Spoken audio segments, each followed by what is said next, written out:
안녕하세요. 오늘은 연중 제28주일입니다. 복음 읽고 시작하겠습니다. 마테오가 전한 거룩한 복음입니다. 그때 예수님께서는 여러 가지 비유로 수석사제들과 백성의 원로들에게 말씀하셨다. 하늘나라는 자기 아들의 혼인잔치를 베푼 어떤 임금에게 비길 수 있다. 그는 종들을 보내어 혼인잔치에 초대받은 이들을 불러오게 하였다. 그러나 그들은 오려고 하지 않았다. 그래서 다시 다른 종들을 보내며 이렇게 말했다. 초대받은 이들에게 내가 잔치상을 이미 차렸소. 황소와 살진 짐승을 잡고 모든 준비를 마쳤으니 어서 혼인잔치에 오시오 하고 말하여라. 그러나 그들은 아랑곳하지 않고 어떤 자는 밭으로 가고 어떤 자는 장사하러 갔다. 그리고 나머지 사람들은 종들을 붙잡아 때리고 죽였다. 임금은 진노하였다. 그래서 군대를 보내어 그 살인자들을 없애고 그들의 고을을 불살라버렸다. 그러고 나서 종들에게 말하였다. 혼인잔치는 준비되었는데 초대받은 자들은 마땅하지 않구나. 그러니 고을 어귀로 가서 아무나 만나는 대로 잔치에 불러오너라. 그래서 그 종들은 거리에 나가 악한 사람, 선한 사람 할 것 없이 만나는 대로 데려왔다. 잔치방은 손님들로 가득 찼다. 임금이 손님들을 둘러보려고 들어왔다가 혼인예복을 입지 않은 사람 하나를 보고 친구여 그대는 혼인예복도 갖추지 않고 어떻게 여기 들어왔나 하고 물으니 그는 아무 말도 하지 못하였다. 그러자 임금이 하인들에게 말하였다. 이 자의 손과 발을 묶어서 바깥 어둠 속으로 내던져 버려라. 거기에서 울며 이를 갈 것이다. 사실 부르심을 받은 이들은 많지만 선택된 이들은 적다. 주님의 말씀입니다.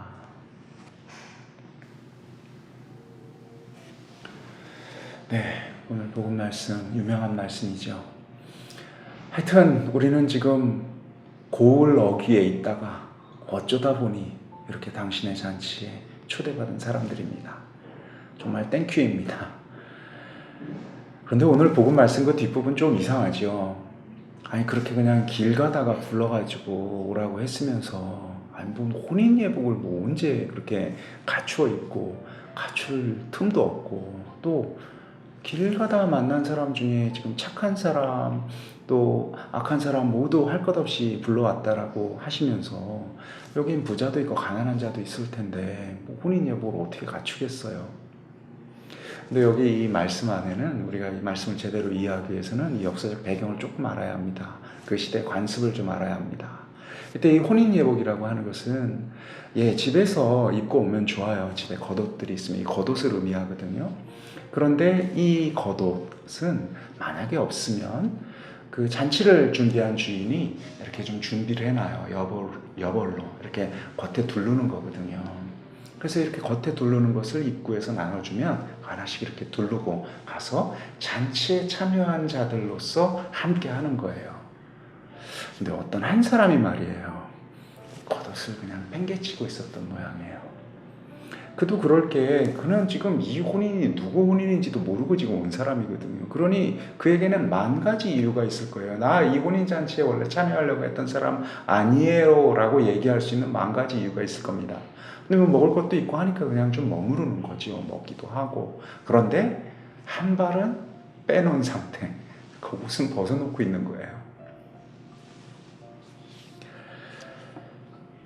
주인이 그 모습을 용납하지 못했습니다. 주인은요, 이 혼인잔치 누가 와도 다 좋은데, 정말 누가 와도 좋은데, 부족하면 부족한 대로, 그냥 혼인잔치에 들어온 사람이 혼인잔치에 들어왔다고 악한 사람이 갑자기 선한 사람이 되겠습니까? 그러지 않거든요. 그 안에는 아직 당신 안에서 성장해야 할 수많은 사람들이 있습니다. 악한 사람과 선한 사람이 아직 묵혀 있어요. 섞여 있어요. 먹고 마시고 함께하고 있어요. 그런데 그들 모두는 하나의 옷을 입기는 해야 합니다. 나누어준 그 옷을 입고 있어야 합니다. 그 옷이 무엇입니까? 주인이 혼인잔치에 참여한 자들에게 입혀준 그 옷이 무엇입니까? 너 여기 와도 된다라고 하는 그 옷이 무엇입니까? 그것은 용서이고 사랑입니다. 용서받았다라는 사람, 사랑받고 있다라는 바로 그 옷을 입고 있어야 됩니다. 그 옷을 입었다고 해서 우리가 당장 사랑의 사람, 용서의 사람은 안 될 수 있지만 그러나 당시 우리가 이 옷을 공짜로 받았다는 사실을 입고 있으면서 증거해야 되거든요. 그것을 벗어버렸을 때 그가 선한 자건 악한 자건 용납될 수 없다는 것이 주인의 이야기입니다. 아직 우리에게 갈 길이 먼 여정이 놓여 있습니다. 우리 더 성장해야 합니다. 착한 사람 더 착한 사람이 되어야 하고 악한 사람 회심해야 합니다. 다 좋습니다. 우리 그 상태로 먹고 함께 하고 있습니다. 그런데 그 함께 할 수 있는 유일한 티켓, 그것은 주님께서 우리를 용서하시고 사랑하고 계시다라는 그 사실을 떠올리는 것입니다. 그것을 내가 내 옷으로 입고 있는 것입니다. 그 옷을 벗어버릴 때 우리는 무관한 자가 되어 잔치 바깥으로 쫓겨날 것입니다. 하나님의 나라에는요, 자격이 안 되는 사람들 투성이일 것입니다. 악한 사람, 선한 사람이 있다라고 하시잖아요. 그런데 모든 사람이 하나의 공통점은 있습니다. 그것은 용서받은 자, 사랑받은 자라는 바로 그 믿음입니다. 용서받았습니까? 예. 아직 우리의 갈 길은 멀지만 당신이 우리를 용서하셨다라는 사실을, 사랑하고 계시다라는 사실을 떠올리고 또 떠올리며 그 옷을 우리가 두르고 있을 때 우리는 하느님 나라 안에 있게 될 것입니다. 나머지는 주인께서 알고 허락한 것이니 당신께서 또 꾸려가실 것입니다. 당신의 옷을 결코 받지 않는 바로 그 복된 한 주가 되기를 주님 안에서 기도합니다.